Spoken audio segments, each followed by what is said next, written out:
Hello there. Hello. What are you guys doing here? Why are you sitting in front of this camera? Why are we? I don't know. Because it was my idea. Because I wanted to create content because we need it apparently. So here we are. I know that you have some questions for us. Yeah, I got a couple questions for you today. Just a couple. Just a one or two. Just one or two or seven. One or two, yeah, something like that. Let's say you're working with a client and you don't get along too well. How would you handle a client whose personality doesn't match well with yours? Punch them in the face. Oh, They'll know. Then they'll learn. No, I'm just kidding.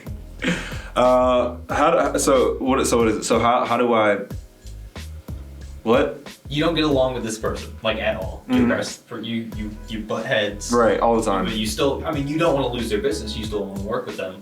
Right. Why would I want to work with them?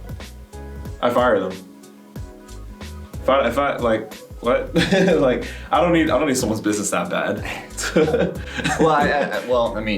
You do bring up you have to have some sense of self-respect. If it's causing problems to where it's, for me, when it really starts to affect my people, that's when I really start to pull into question the relationship. Now, if I've made a commitment to that person, like a contract or something, then usually what I try to do is you just have to go in mentally like, all right, this is the way it is, and if they communicate a certain way, sometimes you need to match their energy.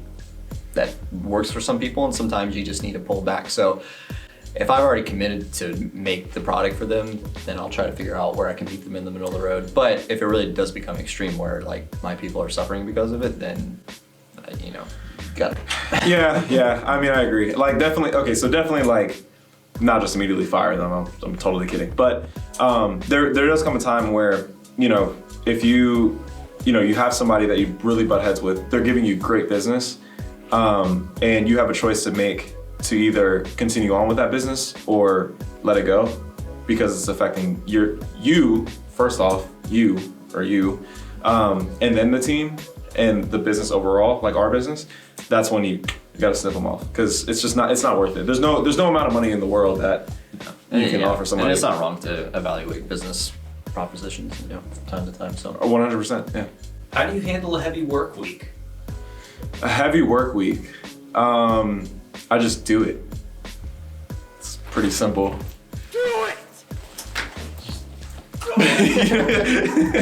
No, seriously, like I just do it. Like I don't really planning involved. You just go off.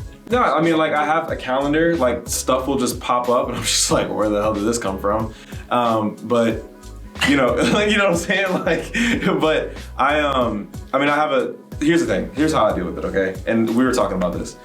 You got 5 tasks a day, okay? You have 5 tasks that you cannot, your head cannot hit the pillow until you complete these 5 tasks, right? Doesn't matter like what's going on in the day, because sometimes like when a week is busy, it's not just like work that's advancing you, it's just like stuff that you have to do. So how I deal with a busy work week is just I manage my time on the busy work or whatever, and then like the actual like advancing work, if that makes sense. I'm too ADHD for that. So okay. Well, if I know I have a heavy work week coming up, I'll take a Sunday or a Saturday and I'll try to kind of close the world out for 30 minutes to an hour and just put down what I know is going to happen those days. And then if I can, I try to come up with those 5 tasks. All right, if all else fails, if I can get these 5 things done before I go to bed, then I know I met my goal. And that's the cool thing about setting goals. You either hit it or you don't. And so you don't always hit it. You keep a record of that and you get better each time. But if you don't always hit it, then you cause problems. So. Exactly. So that's what I'm saying. But if you're just like, oh yeah, that kind of happened, I don't know what, if you're not holding yourself accountable, then. So that's how I do it. I have to plan. I can't go on the fly, which is. Well, I'm not saying I'm going off the fly. I'm just saying like I see a bunch of stuff in my calendar to where it's like, oh crap, it's gonna be one of those weeks. I just kind of do it. Like there's nothing like I plan on, because it's like depending on what it is, like I just plan on, I'm like in my mind, I'm like, okay, this is advancing, this is just busy work that I have to get done, advancing, blah, blah, blah. And then I just kind of do it! Don't let your dreams be dreams. In a heavy work week, you're going to need to communicate with your team, correct? Correct. So Yeah. what would proper communication look like to you? How do you know when you've achieved proper good communication with your team? When they're not complaining. Complaining about what exactly? Complaining about me not communicating. Nah, see, bro, because some people don't talk up, so that's not.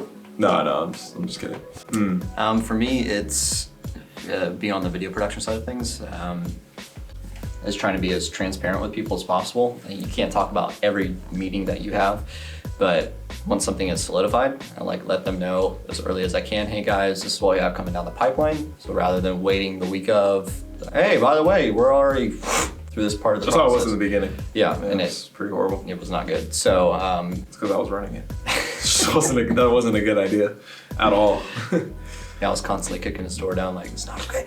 I often sometimes will just have to make myself do it because I'm lazy, but I'm like, okay, I send this text message now, can't put it off, just do it now.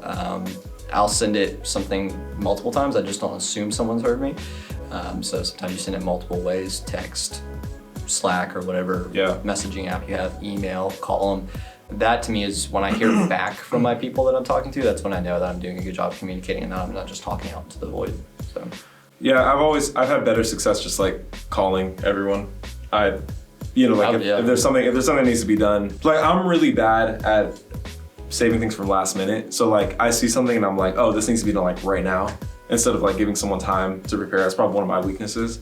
But the best way in order to just communicate, in my opinion, is just you call that person or people. Yeah, I love phone calls. I know everyone in our generation's adverse to it, but they're afraid to order pizzas. I'm like,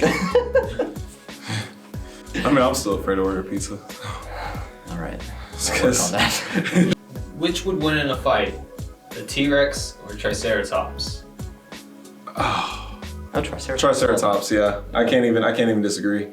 I mean, because like, I mean, the T-Rex, it'll like, like, Yeah, but like but the Triceratops are, you know what I'm saying? Like, I mean, Your best offense is a good defense, I think. Offense wins games, defense wins championships. You heads-butt somebody, they're going down. Thank you, Coach Harden. Thank you, Triceratops. Thank you, Triceratops.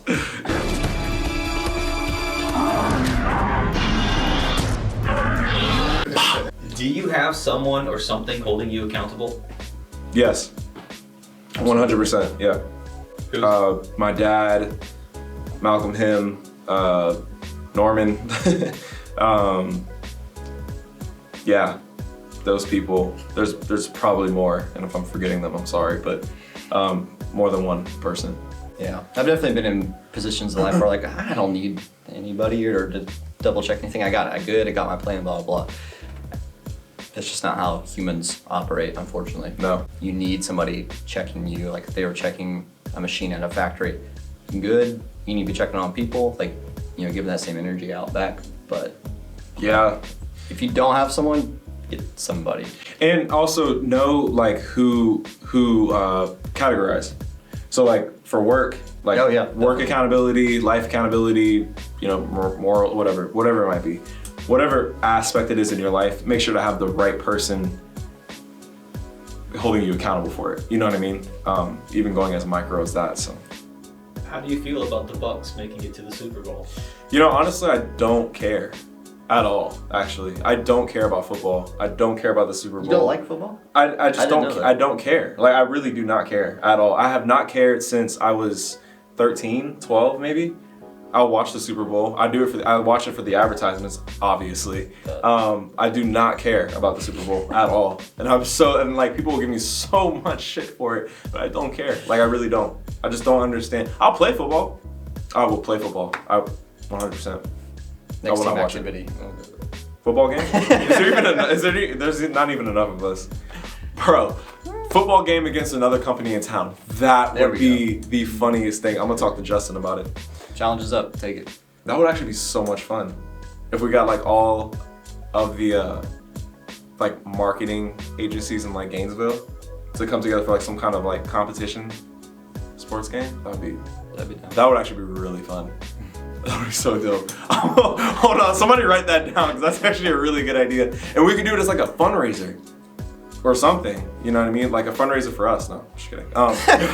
Just kidding. What's the cause? Yeah. IAC. Yeah. My wallet. My bank account. No, but seriously, that would be such a great idea. We should definitely do That would that. be fun, Yeah, somebody write that down because I need to. I'm happy for them. Apparently they have cannons to shoot off, so I don't know. That'd be cool to see. What? The Bucks, apparently they have cannons that they... Oh, we were talking about football. Wait, what? That was where the question started. How do you feel about the Bucks going to the Yeah, no, I know that. Now I. You're excited about their cannons? What? Yeah, what cannons? I don't know. I don't even know if it's a real thing. I don't know. But people on social media, it's time to fire the cannons, you know. So, When is the Super Bowl? When's that happen? usually February. The Super Bowl's on February 7th at 6:30 p.m. It's February 7th. Huh. It's on a Sunday. It's on a Sunday. I Of knew course. that off the top of my head.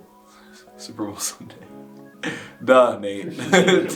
No kidding. What's been the funnest shoot? The so far? funnest? Yeah. The funnest, Nate? The fun. The funnest? What's been the? Really? Can we just add that to the lexicon? Like, Yeah, come on. Yeah, okay. What's been the most enjoyable shoot for you so far? I feel like I can't say that because then, like, other people are gonna we're get mad. picking on. Yeah, like, you know what I mean? Like, I feel like somebody would never get mad. I mean, the most enjoyable one, well, honestly, I haven't been on any. The only one. The ones that are really fun for me is when we actually get to interact with the client. Yeah. We get to see their personality a little bit. Or if they're kind of, sometimes you gotta peel the layers back. It's kind of fun, you know, just to get who they are and get to show that to other people. Those are fun. I like the ones in here. Do you? I like the shoots in here, I do. And it's because I think that we create an environment in our little rinky-dink studio that I so love and adore. We create an environment of just like, hey, like, it's okay, like, just be yourself, you know? Because we've come across like a lot of shy people. Yeah, a lot. That are but then like as time goes on, they just kind of like open up and they're like, oh my god, you know, this is so much fun. You know, Star. exactly. And then all of a sudden you see them on like Facebook and they're like taking videos of themselves on their phone, and it's like you see that and you're like, oh, that's because they came through here and interacted with us. You know what I mean? Yeah, it is. It's cool to see people kind of grow in that moment, like Right. out of the comfort zone and into something. Yeah, exactly. I think it's the best part. So I would say like these are my favorite because we're just in our element.